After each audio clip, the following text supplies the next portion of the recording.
Guys, there's clearly something remarkable going on with valuations today in Silicon Valley. Goldman Sachs just invested in Facebook at a valuation of $50 billion. Groupon's valuation seems to add a zero to the end of it every time I check. Is this just optimism in the current opportunity that the internet and social media holds, or are things getting a little unchained from reality? I think it's silly to consider it as a broad trend. I think you actually have to look at each individual company and try to make a value judgment. At least you should as an investor. If you look at Groupon, it's the fastest growing company ever, apparently, with revenues in a similar trajectory. Who knows? They're probably undervalued. Even in the last round, there is a startup that pitched me about 2 weeks ago that has 2 engineers, a PowerPoint. Actually, sorry, take that back. No engineers, a PowerPoint, and a really neat name, $16 million pre-valuation. That is an overvalued company. It is. I think the valuation question is it's nowhere near where things were in '99, 2000. It's very hard for there to be a bubble if you have no IPOs, and there still are basically no IPOs that are going on. And so I think that even though there's a lot of speculation surrounding a handful of companies, it's really nothing like it was in '99, 2000. One of the big changes really over the last 2 years has been the arrival of Digital Sky Technologies, a Russian venture capital firm, who are very optimistic. They're putting a premium valuation and premium terms on almost everything. How do you compete, with investors like that, Peter, when their optimism has no bounds and it really seems like terms don't matter a lot to them? Well, I don't think they've. It looks like they've done an extraordinarily good job in their investing so far, and so it sort of certainly puts the question to whether things have been as overvalued as people think. And I think one of the things that's happened is people in the U.S.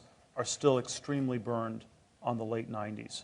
People still do not believe in technology, and I think that's one of the reasons there was such a big opening for DST to come in as a later stage investor, and I think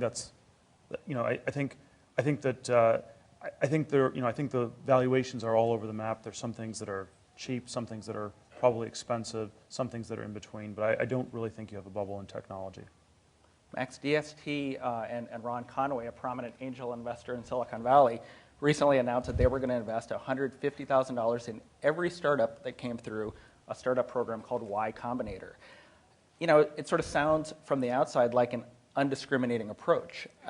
What as an angel investor, what do you make of that announcement? Several things in parallel.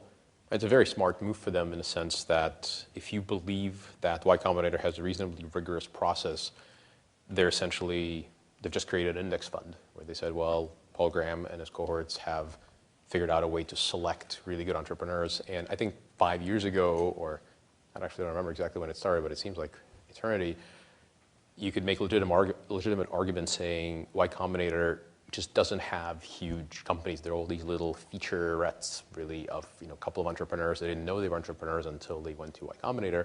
It's really not true anymore. If you look at Airbnb and Dropbox, these are all sort of Y Combinator graduates. So these days they are creating companies that are probably going to be quite valuable when they do exit. So it's a great index fund investment. It is also the case that a huge number of phenomenal companies, and sort of using my previous example to underscore that point, do not go through the Y Combinator program. So it's not exactly as though DST has showed up and said, angels, leave the room, we're the only guys here. But it is clearly the case that by offering what is a phenomenal deal to the Y Combinator group, they certainly shut out certain valuation-sensitive angels, which is what competition is all about. Peter, from your perspective atop the Founders Fund, do you look at that deal and think that's a good move? I thought it was a brilliant move on their part. It is, I do think there is, within the technology space, there is a question as to where the right place to focus is these days, and And if I had to make sort of any categorical judgment calls, it is that the internet is somewhat more mature, and there are other sectors that are somewhat more promising to focus on at an early stage. But I think it is quite possible that a greater proportion of the internet companies will be coming out of Y Combinator in the future. There will be new internet companies created, and some of them will become very valuable. So I think it is probably going to be a very good investment. Well, it seems to me from listening to you speak publicly, from reading what you write, that you've been a little disappointed in some of the innovation coming out of Silicon Valley. You make a distinction between extensive gains, sort of incremental advancements, and intensive innovations that really have the ability to change humanity, and you've invested in SpaceX, a company that's building actual rockets. Talk a little bit about that and whether you're impressed with some of the companies and the ideas that come out of Silicon Valley and programs like Y Combinator. Well, I think I think that there is, I think there's a lot of innovation happening in Silicon Valley. I think there's more innovation happening in Silicon Valley than elsewhere in the U.S. or probably anywhere else in the world. That being said, there is this open question whether it is enough to actually take our civilization to the next level 20 years from now. And so if you have sort of this very widespread pessimism in the U.S. about the future, where people think things will be worse in 20, 25 years, the government's racking up too much debt, there are all these different problems people cite. And if we really had tremendous technological progress, this wouldn't make any sense at all. And so I think there is something very odd about this disconnect you have between the sort of extreme optimism in certain parts of Silicon Valley and what's happening even 30 miles outside of here in California, where the state's close to bankrupt, and there's sort of all these things that have strangely gone very wrong. And so even though I think there is technological innovation and a lot of that is still happening, it somehow has not been enough to drive the whole society. And you have questions why that is. And my own sense is that somehow we're not doing enough to really create major breakthroughs. And you have sort of a lot of cultural, political, social, economic questions, scientific questions, why that is. Well, a company like Facebook, which you invested in early, is that to you a sufficiently ambitious initiative, expression of optimism? Does it have the ability to move the needle on humanity? Well, I think Facebook is an extremely important company in terms of how it's going to impact the world. And so if you sort of debate the precise causal event sequence of things that are happening in the Middle East, for example, the last few weeks. But there certainly is a sense that the social networking piece has somehow decentralized media in ways that may really change the world in very significant ways. So I think it is an extremely important company. But I think in a way that's the wrong question. The question always gets asked about, is Facebook going to make money? Is it overvalued? Is this specific company going to be a specific failure or a specific success? And the question is more why is Facebook the company people talk about more than any other company that's been created in the last decade, and why is there such a big drop-off? I mean, obviously there's going to be one company that will be the most successful, but why is the next one so much less successful? Where are all the other companies in that list? And so I think specifically it will do very well, but generally speaking, we need to do much more. Max, I know you've heard Peter say that before. Do you agree with that? Do you think that entrepreneurs, your fellow entrepreneurs, are being sufficiently ambitious? I think there's lots more room. I think one of the things that has been fascinating to sort of read about recently for me is the sense of just insane abandon that people had felt during, for example, the beginnings of the space program in this country and Soviet Union, where I was growing up during the beginnings of the space program. It seemed that people were extremely happy to put their lives on the line every day just to achieve what seemed relatively incremental task in the service of a larger goal of putting the man in space or putting the man on the moon.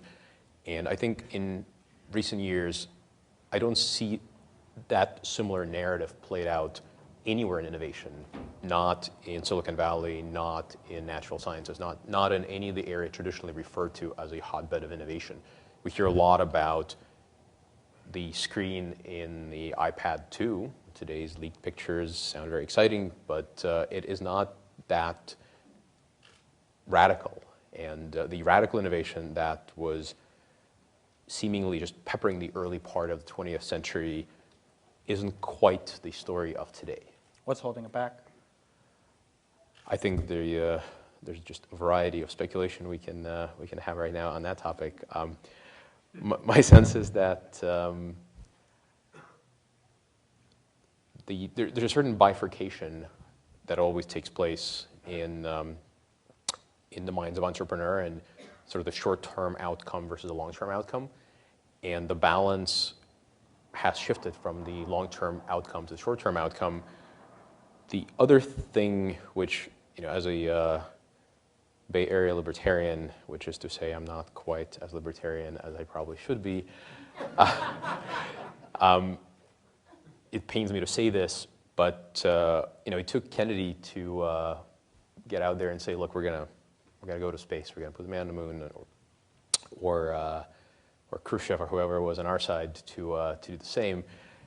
And you don't have that today in the rhetoric of the US government, and no other government in the world really, except for developing countries or countries that are rapidly coming up to speed. But what they're doing is they're basically saying, we're going to be just like those rich guys in America.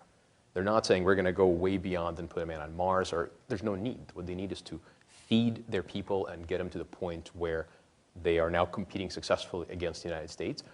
And we are sitting pretty, we're already there. And so it doesn't seem like anyone is that interested in just going way out there. Well, you guys back SpaceX, which obviously is fulfilling some of those same goals. Well, look, I think there are definitely examples one can give of these, but they're striking because they're counterexamples to this broader trend that this is not what is happening. And I think one of the things that's very strikingly different from the 1950s or 1960s is how the future, as in not the super distant future 100 years from now, which is very hard to speculate on, or the near-term future 6 months ago, which you can probably extrapolate from various growth curves, but sort of the intermediate future, 15, 20 years from now, is not really a subject for serious discussion.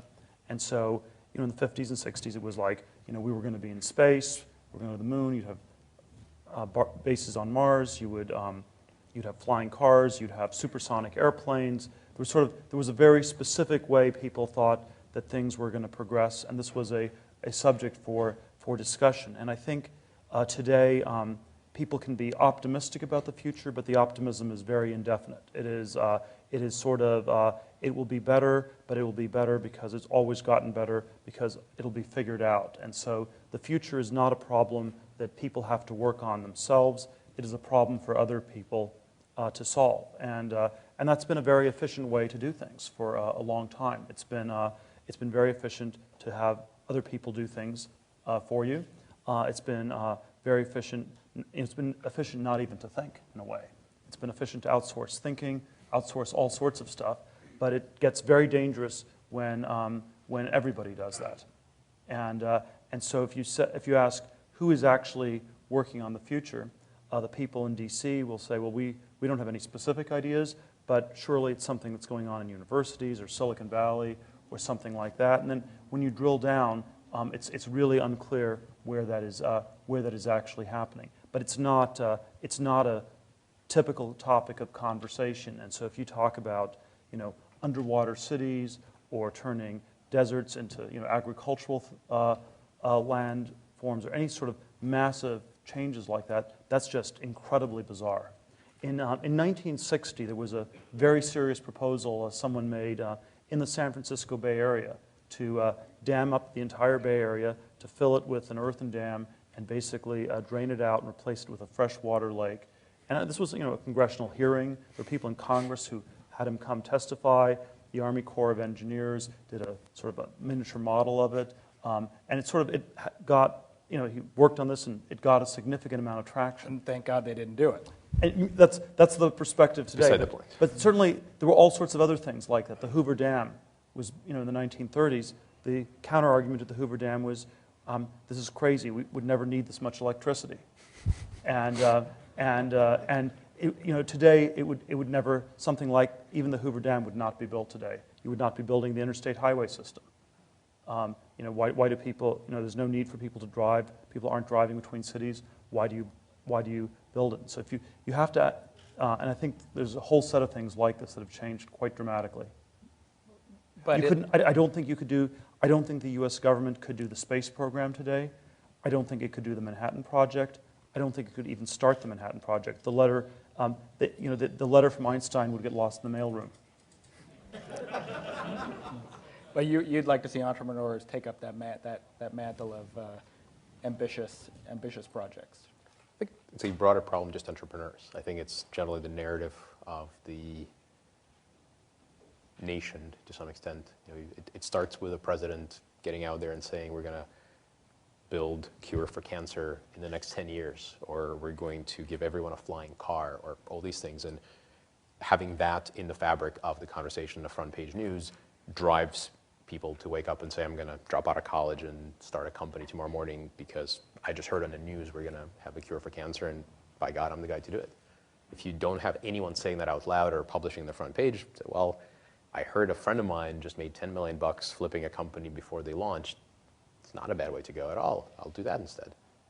Well, we'll get to more provincial topics like IPOs and Facebook and Google in a minute, but because we're talking about this, you've contributed some money to seasteading. Tell us a little bit about that and what you see as like the real potential or practical possibilities. Well, this was a bit of an experimental project that we decided to underwrite. It's the grandson of Milton Friedman, who started at Google, a former Google engineer, and the basic idea was whether you could help create autonomous communities on the ocean. It's an engineering problem. We gave it a small amount of money to basically stimulate some thinking about it. They've done something called ephemeral, which is like a Burning Man with ships and boats in the bay. And so they've done various experiments with it, and we're actively soliciting business plans for seasteads at this time. So if people have specific ideas, they should direct them to the Seasteading Institute. Max, will you be moving to a seastead when they exist? I get easily seasick, so probably not. Good. Okay, so let's talk about the IPO climate today. LinkedIn has filed to go public. Groupon may go public this year. Facebook maybe next year. Peter can fill us in on that. The IPO, there's so much attention paid to it. It's sort of seen as a company getting into the end zone and doing a touchdown dance. Is that the right way to look at it? And should these companies be going public now? Peter? Well, I think the striking thing is that they're taking a very long time to do it, and in some ways, I think the Google IPO in mid-2004 was a very important turning point, where the story that the media wrote about the Google IPO in I believe July 2004 was the IPO window is opening up again, companies are starting to go public again. But the real precedent that Google set was actually you don't go public until it's very, very late. And if you sort of look at when did Google really win the search wars, it was 2002 to 2004. Had they been public 2-3 years earlier, Yahoo, Microsoft might have been able to track how well they were doing and probably would have competed much more aggressively with Google. There were all sorts of other benefits to staying private, but I think that's actually that's the precedent we have, and we're now in a world where you want to defer going public as long as possible. You have constraints. You eventually hit 500 shareholders typically. It eventually gets very, very complicated, and there's some point where you have to go public. But I think the Google precedent is the one that people are following in Silicon Valley. Peter, what did you think of some of the spectacle around Goldman Sachs' recent investment in Facebook, where really Goldman Sachs and its clients were exclusively allowed to invest in the company? I think it's probably just I don't think there's too much to read into it. It's probably just an ongoing part of the anti-Wall Street saga. So it's assumed that anything Goldman does involves some sort of nefarious types of insider dealing, and people may believe that or not, but I think that it was basically a story about malfeasance by Goldman. So incorrectly interpreted. Probably incorrect, but that's up to people to decide. Max, you guys had the experience of taking a company public with PayPal in 2001. Tell me, what the process holds for, LinkedIn, Groupon, maybe Facebook next year. It's pretty different these days. We were one of the very last companies to go out before the Sarbanes-Oxley sword hanging over our heads, for example. The entire process is pretty onerous, and to some extent it's designed, the celebrations around the IPO time are actually a direct consequence, in part anyway, of the suffering that leads up to it. I remember sleeping at the printers for several nights in a row and being awoken by a butt of a lawyer who was kicking me awake to ask for some patent-related issue. But it's a pretty huge process that really derails a lot of the efforts within the company. The reason, to sort of put a little bit more color on what Peter's saying, I agree that we are now in the world where people defer going public as long as possible, and one of the reasons to do so is, you swear it's never going to happen to you. You tell your employees to just stop thinking about it, not look at the stock price. But the day your shares become listed, instead of having this hypothetical, what am I worth, you can now just set up a little script in Excel that pulls the share price at closing, or every minute if you like, or every second, or you can get direct quotes with all the contracts going on and calculate to the 10th decimal place exactly how much money you have to spend on that new car or house or whatever it is you've been dreaming about. And people's attention really shifts from long-term betterment of the company to exceptionally short-term consideration of where they are in their financial well-being, and their mood, their ability to execute, and their willingness to invest their time in long-term projects really just becomes, essentially can be charted and in fact tracks the stock price. As when the stock goes down, you feel down and you sort of feel like maybe you should be looking for another job to hedge your bets, and if the stock is a rocket ship, nothing can hurt you. So I don't envy the companies going public because it layers an enormous amount of public scrutiny, analyst scrutiny, misinterpretation by everyone who has a free moment. But most importantly, it really derails the employee productivity and focus because they can now busy themselves by contemplating what purchase they're going to make on the day the 180-day lockup is over. So does that portend a sort of deceleration in innovation? Absolutely. It slows you down. You really should go public once you're essentially on rails. A famous quote from Meg Whitman many years ago is, "Monkeys can run this ship or train," or whatever it is she was comparing it to. It was generally perceived as a huge insult because she was calling her employees monkeys. But what she was really saying is the business model and the network effects of eBay were so strong that even if people worked at half capacity, it wouldn't really have mattered for the value generation capacity of the company.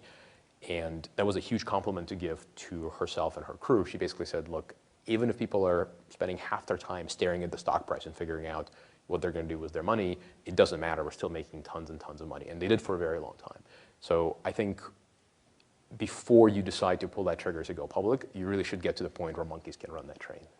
It is unclear when that actually happens, though, and it's possible that it takes quite a bit longer. And so, one of the questions, if you can think of the pre-IPO phase as the innovative phase, and the post-IPO phase as the extensive phase. So the innovative phase is intensive; you're creating something new. The extensive phase is you're just scaling it. So 0 to 1 is pre-IPO, 1 to N is sort of the post-IPO world. And if you think of sort of the greatest, most highly valued technology company in the world today is Apple Computer. In 1985, Apple got rid of Steve Jobs and replaced them with Scully because they thought selling computers was like selling Pepsi, and that it was basically that all the innovation had been done. And it was just a matter of marketing and scaling, and I think and I think that probably was not the exact correct determination with respect to Apple. And you wonder if that's the correct determination with any of these companies. The ones that have continued to do it post-IPO are phenomenally impressive. So I think the most impressive of the early internet companies from the 90s is probably Amazon, where in some sense, it's sort of psychologically extraordinary how Bezos has sort of like ignored everything people said, didn't care about losing money for years, and it sort of looks like it paid off, but somehow they've been able to keep a very long-term focus even with this. But that probably requires just an extraordinarily stubborn person. So what's the thinking on the board at Facebook about preserving a kind of intensive innovation cycle, even when the company is publicly held?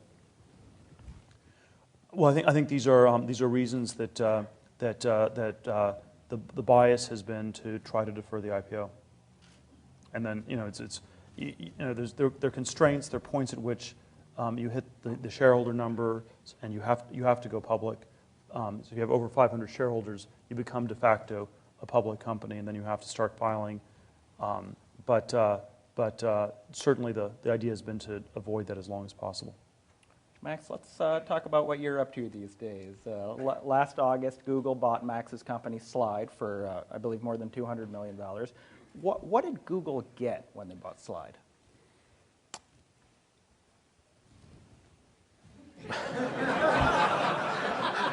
I'm staring directly in the face of the person one of my colleagues from Google PR, who is probably terrified of the thing that I'm going to say next.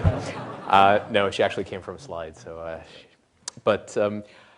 I think Slide was a over 100-person company with a number of products and a 5-year journey through the wild and woolly social space before it was called the social space. So probably, given the fact that Google is fundamentally driven by the people it has, the most important thing Google got from the Slide acquisition is the collective DNA and the shared intelligence and, frankly, the war scars and stories that we have to share from the journey. It also got a few other pretty valuable things which I'm not at liberty to share anything about, being Google and all. But I'd like to believe they got at least their money's worth. Well, I'd like to ask, what you're working on today. Part of success of Google, of all my 6 months of experience being there, is their ability to keep secret the things they're working on until it's time to talk about them is a key ingredient. So seeing how I'm working on things that are secret, I have to keep them Fair enough. So let me put the question then to Peter. Peter, your friends in Mountain View, have created a tremendous business, but an algorithmic-based search and advertising business. What's the opportunity and what's the challenge for them in social? Well, I think the question is really whether it's something that's fundamentally how different it is from search, and certainly the Facebook bias on this would be that people, Google's been focused on organizing the world's information. Facebook, in some sense, has been focused on organizing the world's people.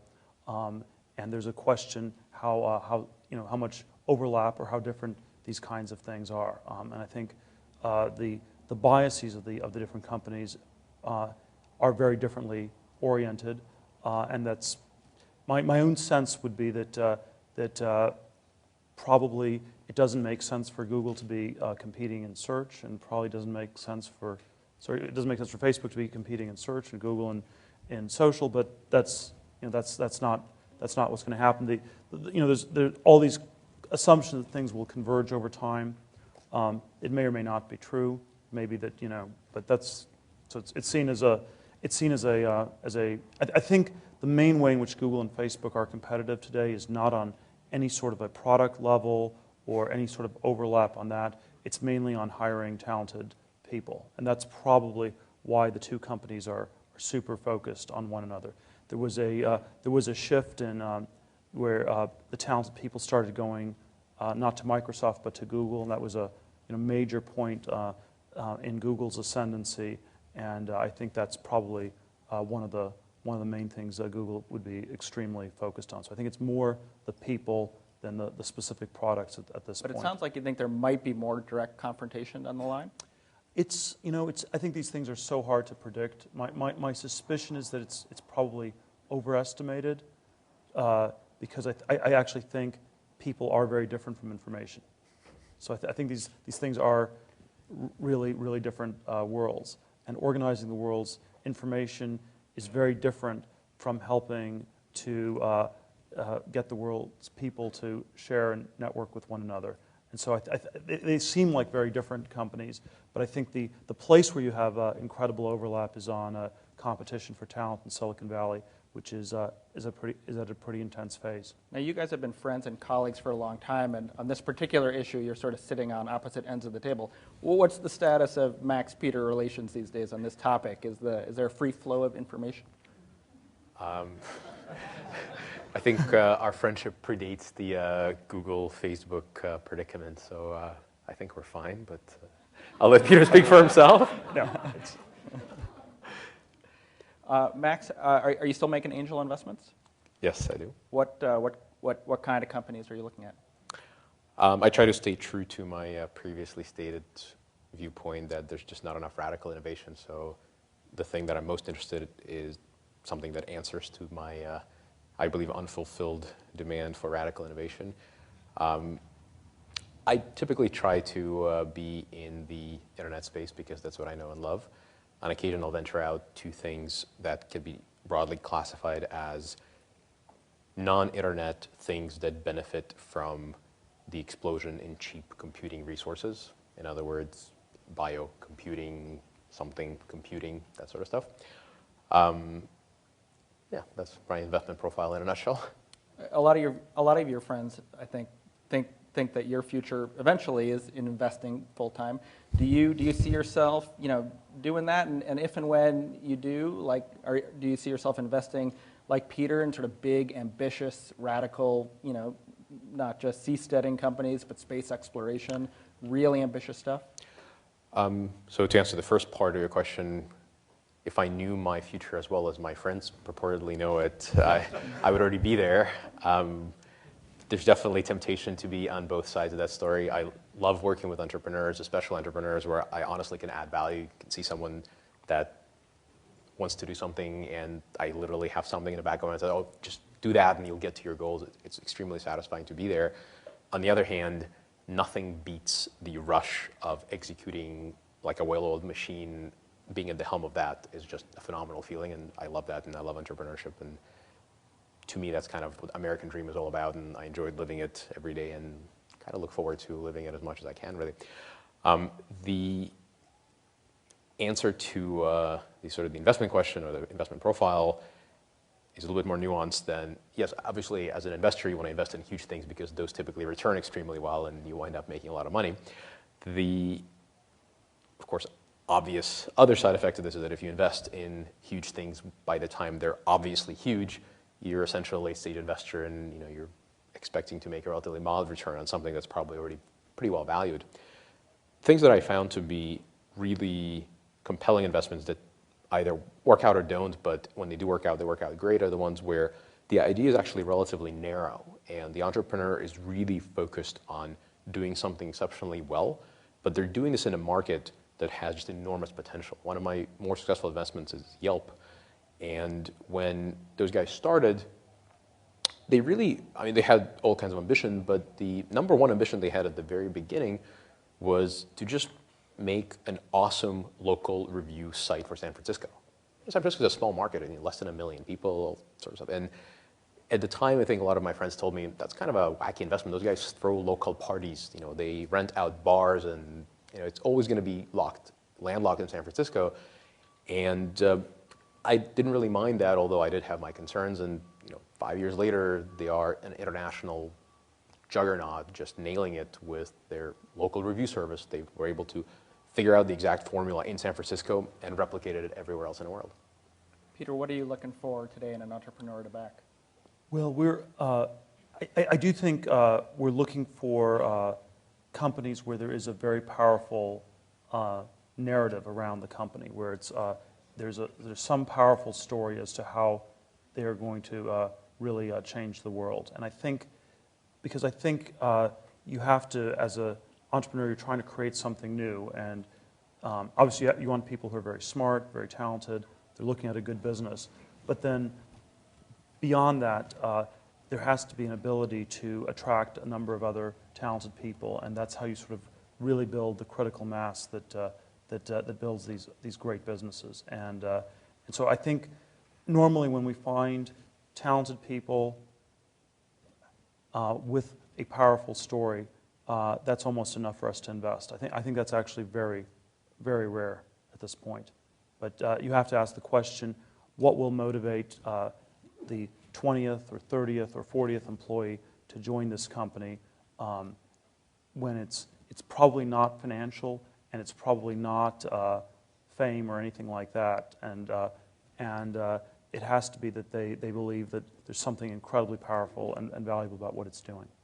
A lot of your colleagues in venture capital are rushing to lay down roots in China, and of course there have been a lot of incredibly successful internet stories coming out of China, Baidu, Tencent, Alibaba. But from one of your earlier comments, I get the sense that you're not all that bullish about real innovation coming from Chinese entrepreneurs.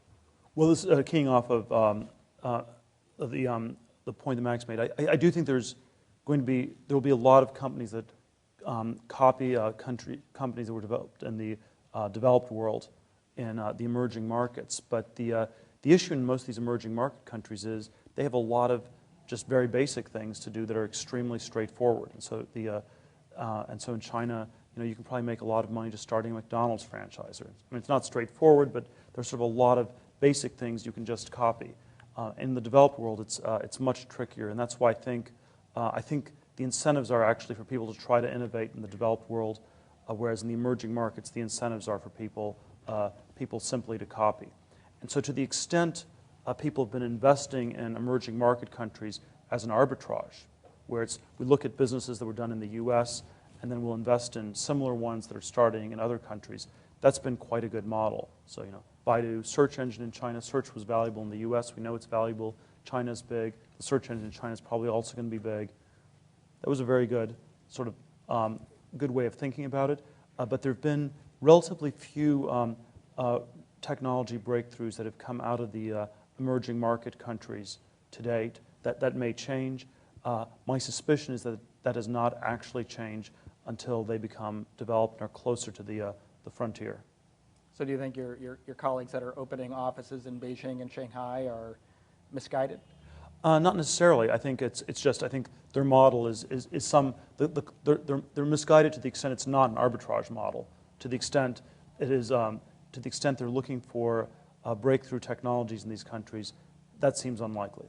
To the extent they're looking to just invest in companies that are very similar to ones that have been developed in the developed world, that might work very well.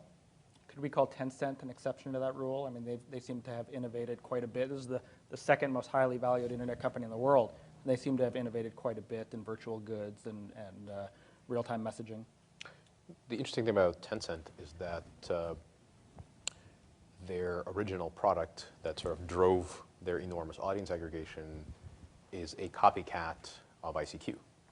So I think it's an exception to the extent that it started as a copycat and developed itself into a much broader set of services. The real innovation that Tencent did sort of introduce is they proved quite decisively that you can make an enormous amounts of money from an audience that is actually relatively poor by international standards simply by aggregating an enormous audience and selling them things that they seem to value irrationally. Like little icons for their instant messenger. I wouldn't know anything about that.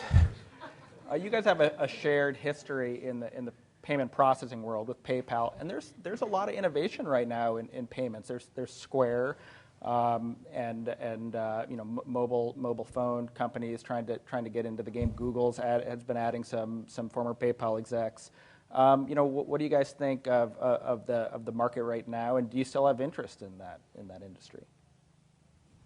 Sure, I'm an investor in at least one of those companies, and I think there's. Peter, I think, said it a long time ago, if you want to make a lot of money, you should get as close to money as possible. And at least that was the the model for PayPal, and we did all right. I think payments is a complicated topic for me because I can't talk about it in generalities. There's just too much stuff in my head about it for a long time. But there are huge opportunities now, even in the cracks between features that PayPal has implemented, simply because it's such a large product for so many people. There's just opportunities by way of PayPal not having enough time to develop everything. But there are also enormous changes in the world by the emergence of smartphones and just the general acceptance of phones and phone payments, and trust becoming a much easier commodity to come by in payments on the internet. I mean, all that stuff is just generating tons and tons of opportunities.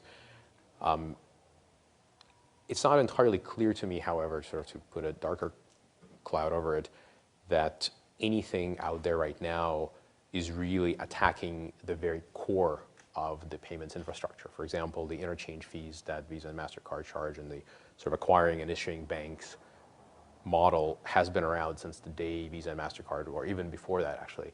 And no one's really challenging that today, as far as I can tell. And so challenging that is an opportunity, and it is the sort of thing that will probably fail, but it's worth trying. How about technologies like near-field communications, which Apple and Google are building into their mobile phone platforms with the idea that the phone can be used as a payment mechanism?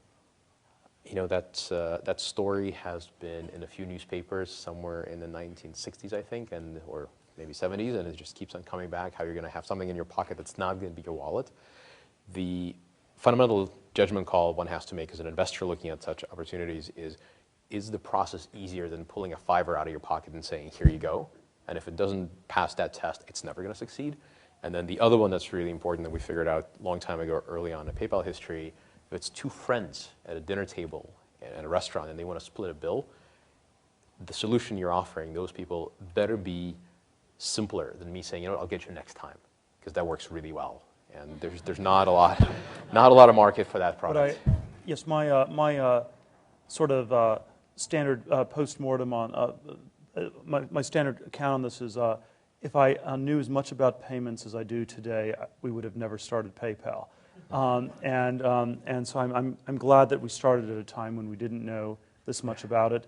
It is the payments business is extremely valuable if you get it to a certain scale. It's very hard to get it to scale. It's fundamentally a networked business. You need to actually create a network. Unlike most products where you just need to have single audience members, a payment always has two counterparties to a payment. And so there is something about it where you have this very strange chicken and egg problem. It's like we're going to create a new currency, we're going to create a new, this whole new system for doing things. It may be a lot better, but it only works if you get a critical mass of people to use that. How do you get it started when nobody is using it on day one? And I think that's the fundamental challenge every payments company has, and it makes it very hard to start, but if you succeed, it makes them very valuable. So this is going incredibly fast. We're going to start taking questions in about 4 minutes, and you can line up at the microphone here. Max, you recently wrote a lengthy post on Quora, the question and answer site, about lessons for young entrepreneurs. And number 10 was, figure out the one thing each of your investors is genuinely good at and insist they help you with that, so that among other things, it will save you from their help in other areas. Now, Peter was an investor, of course, in Slide via the Founders Fund. So where did you not want his help?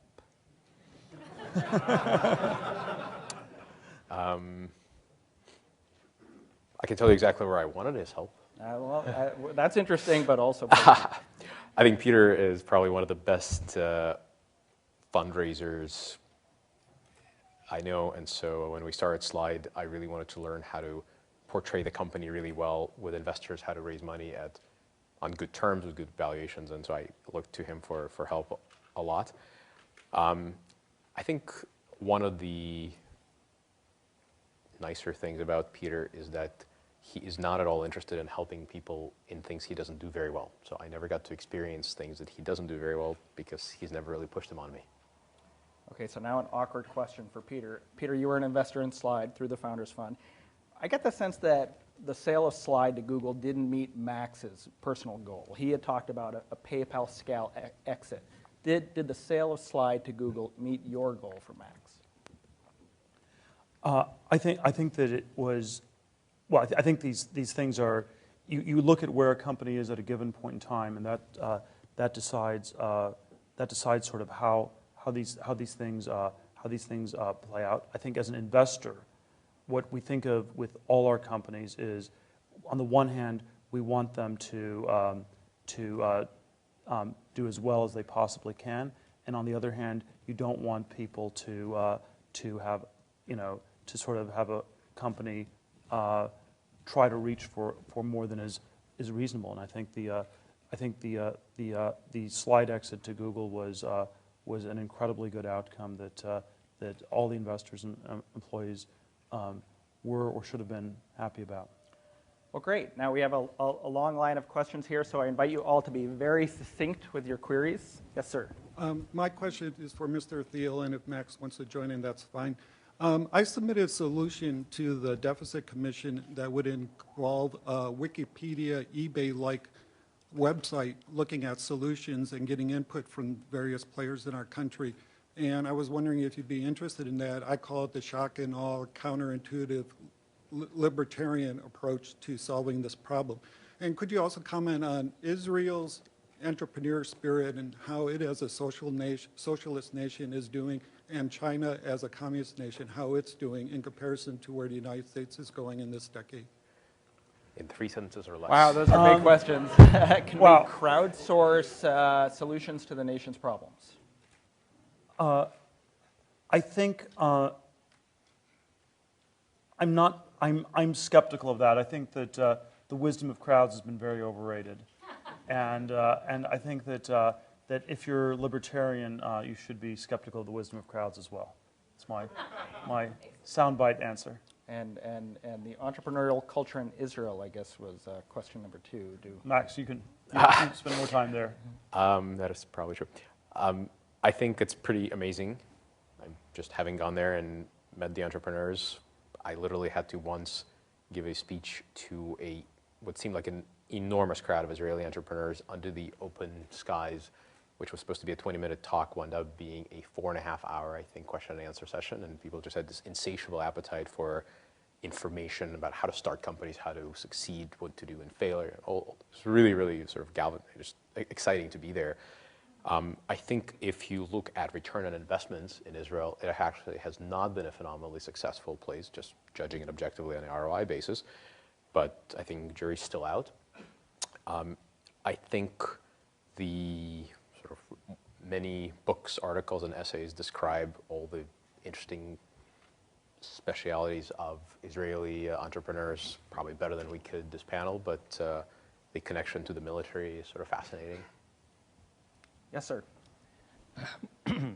My name is Leonid Nakhotkin. I came to the United States directly from the jail as a refugee. This is the same Marx family came to the United States as a refugee from the same country. And my question is, are you have invitation from Russian government to participate in their Silicon Valley project? They call it the Skolkovo. And second question, are you ready to invest your money to your native country in Ukraine or Russia? Thank you. So the Silicon Valley I think it's near Moscow. So I'm aware of this project. Someone from the Russian Ministry of Commerce or whatever the equivalent is had contacted me about it at some point or another in Davos, maybe a year or two ago. And my general sense was that I would love to participate in it if I believed in it, but just in those conversations alone, I realized that it was probably not going to work. I think the way things were being structured, the way they were thinking about it, just seemed immature, and I stated so to the person talking to me on the spot, and they haven't talked to me since, so I imagine it's either doing really well and I missed out, or it's not doing very well and I was right. But I'm not that much more aware of it than 2 years ago. I have invested, and I believe to date only lost money in Ukraine. It doesn't stop me from investing in the future, but I have certainly done it and have not seen positive results so far. I do not restrict my investing to Silicon Valley or any other geography. However, I restrict my investing to areas that I have sufficient amount of transparency into, and as a libertarian, where I believe the rule of law will likely prevail in important disputes. I certainly don't have a lot of clarity into what's going on in Ukraine these days, or for that matter, much of the former Soviet bloc, and I have some real concerns about prevailing rule of law in certain countries there. Yes, sir. Hi.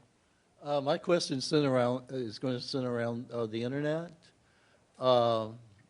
We have right now in the United States, it seems like that we have a very slow or a very small volume compared to Europe. Europe has somewhere, I think they changed to fiber optics something like about 20 years ago. We were really way behind. And the internet is starting to look more like a telephone, like a movie. You can get so many things across. And it's starting to really pick up, and now we're hearing about two-tier systems and the ISPs and how much they're costing, and everything going up. I noticed, I think, Peter, I believe your company or your I think it's the new founders invested in a company in fiber optic out of New Zealand. And it's going to connect, I believe, New Zealand with Australia and come across the Pacific to us, maybe Hawaii. I don't know if you're going to hook up China or not, but can you tell me why you invested into it, and also, how does that actually compare to some like satellites? And do we really need fiber when we have satellites, and can they handle the volume? Why don't you tell us about your New Zealand project and whether you see that as a model for for broadband speeds in the U.S.? I think that specific one was just a very idiosyncratic, fact-specific set of things we liked about that particular Tell business. us a little bit about that investment. I have no strong opinion on how fiber changes. I think there's something about it linking it up across the Pacific where it's probably a pretty critical thing, and there was not enough capacity. It's not, and that made us think that particular one was a good investment. But I think in general there is something to be said for looking at other developed countries, and this is probably the area that one, if you had to have some geographic constraints that you should look at. There probably are things in Western Europe. There probably are things, even places like Japan, which no one has invested. I don't have any expertise in it, but there's probably not enough venture capital in Japan. Okay, next question. Yeah, I was just going to add something to that. Supergrids and power, along with just broadband, is extremely powerful. There's an article in the Scientific American November. That's what's going to enable next level development. My question's a layer up. I kind of like the quote by Einstein. He said, you can't solve a problem at the same level of thinking as it caused it. So I'm going to ask you one question. Do you prefer the Gordian knot, cutting the knot? Do you prefer actually getting everybody to pick up the elephant that everybody's blind and sees the problem together, like crowdsourcing? I kind of hear you don't like that. Or are you a find the right mouse person? I'll ask both of you. I'm a change the metaphor person. That's all right. Change the metaphor. I think that I'm not sure what I'd change the metaphor to, but something not like an elephant and not like a knot that you need to cut with a sword. But I would change the metaphor. Help me, Max. Come up with a different metaphor. I'm an outsourcing person. I have a metaphor for you. I think it's dangerous to mire oneself in meta-level discussions about how to solve problems or how to sort of address big questions. The only metaphor which I found to be painfully correct through my own negative experience in many companies that have been both an investor and an observer, if you have a hammer and everything looks like a nail, that's a really bad approach. Right, and that's what the sword is. It's just execution. Yeah. Okay, thank you. Yeah. Hi, I'm Nick. I'm founder of a fitness startup here in San Francisco. And I've been actively pitching investors recently, both angels and VCs. And my co-founder and I have sort of made some observations that a lot of the investors are sort of looking for certain trends. They want to see technologies that match some of the newest, most successful trends, be it real-time social networks or geolocation or what have you. And Max's comment about sort of a revolutionary technology and idea really kind of hit me. So I just wanted to hear your guys' comment on that sort of trend, and what do you think that it does for innovation here in the Valley? I think you're pitching the wrong investors. I think if you can quickly identify the fact that an investor is trying to bucketize you into something that they've already seen and think is a hot space, they are just lazy. They're not doing their homework. They are refusing to understand that you have something different to offer. You should shake their hand and go find an investor that actually wants to be outside of what's currently hot. For one, they're also being dumb because whatever is currently hot is terribly overpriced. Great, thank you. Let's get to as many questions as we can in our 10 minutes remaining.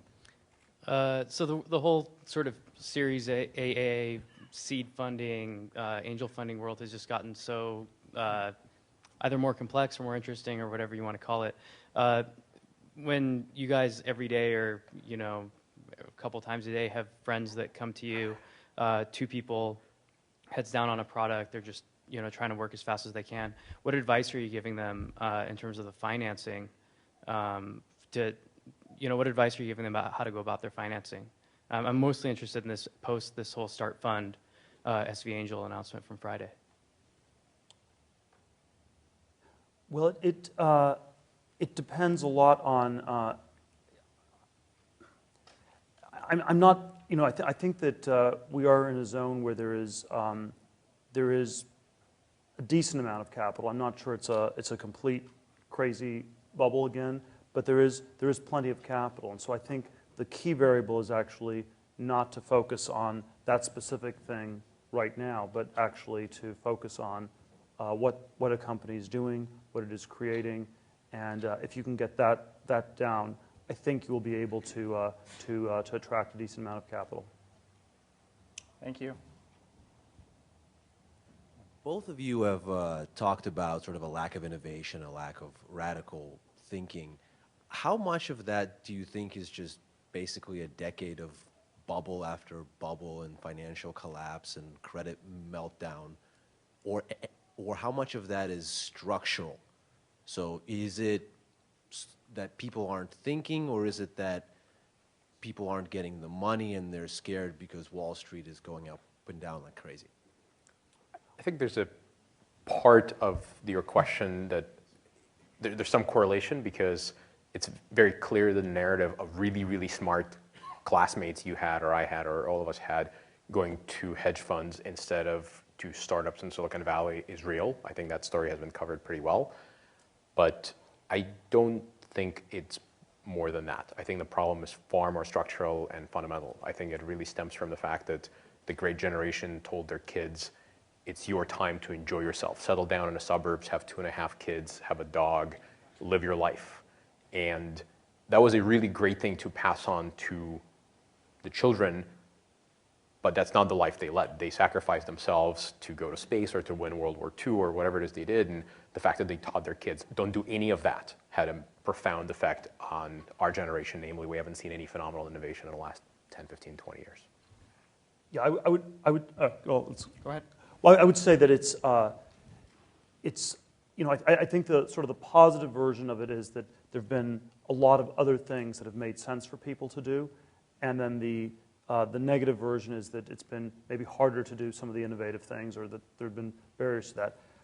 I would say one of the things is there have been a lot of non-innovative ways for people to do quite well, and that have worked probably for, I would say not really just the last decade, but probably really the last 40 years. And so probably something like a third of the people in the U.S. who made over $10 million did it in real estate.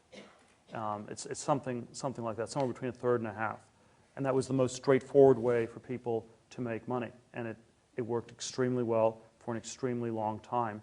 And that probably, over time, really did shift things. But I don't think it was just the last decade.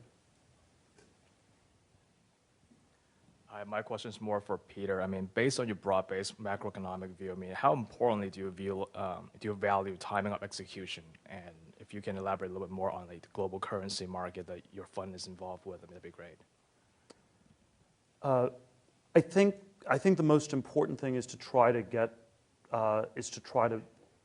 things right. I mean, I think there obviously are there's certain contexts where you have to execute super fast, but it's there's like a startup investing context where you have to be really fast and get to the right thing, and there are market contexts where that's the case.